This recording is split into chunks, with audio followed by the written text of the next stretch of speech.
Hi, I'm Nick Phipps, and I'm a senior in landscape architecture. And I'm Lauren Taylor, and I'm a sophomore in agriculture communications. And we did our cultural immersion project on classism.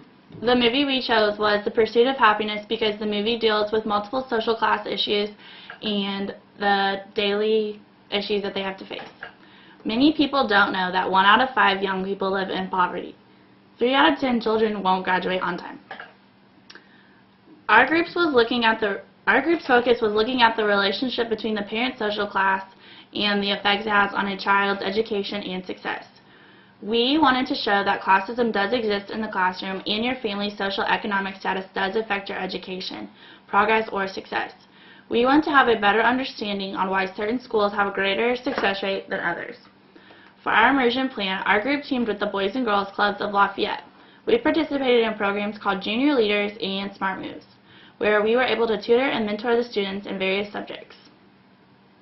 We wanted to work alongside the students to learn more about them and provide a service to kids who might not get a beneficial education because of the resources that were provided. We found that many of the students lived in the inner city of Lafayette and ranged from middle to lower working class families.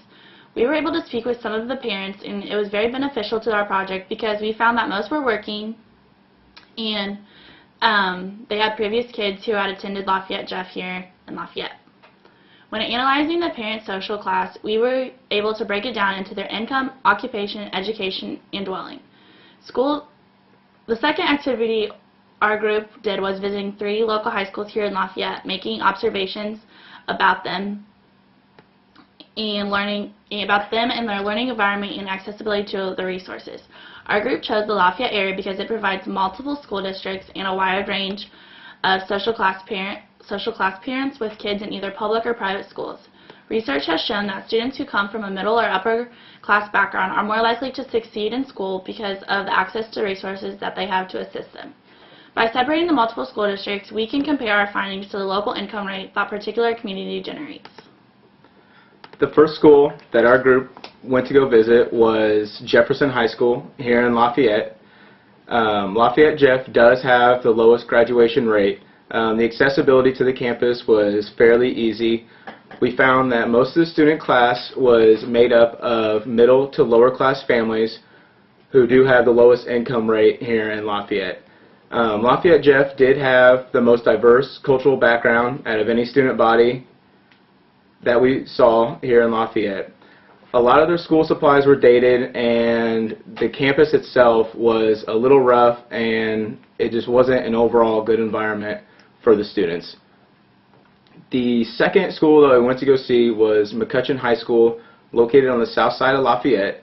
McCutcheon did have the most diverse group of mixed upper, lower, and middle class families. The environment was nice with good amenities and good access to resources for the students. Most of the student body there was made up of middle class families with average income rates. The third school that we went to go see was the Central Catholic Junior-Senior High School here in Lafayette. It is a private school. They do have the highest graduation rate out of any school here in Lafayette.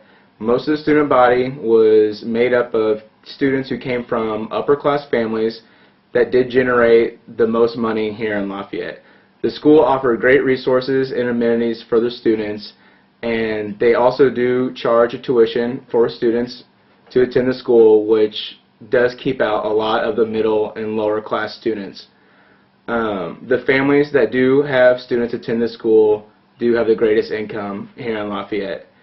With our findings from these 3 schools and the resources that they do provide for their student bodies, we concluded that classism does exist in the classroom, and when placed in the learning environment, it places students on an uneven playing field. In conclusion, we hope that our efforts will be heard and expressed throughout the community, helping people be more aware of what is going on in the classroom. Thank you, and that concludes our Cultural Immersion project.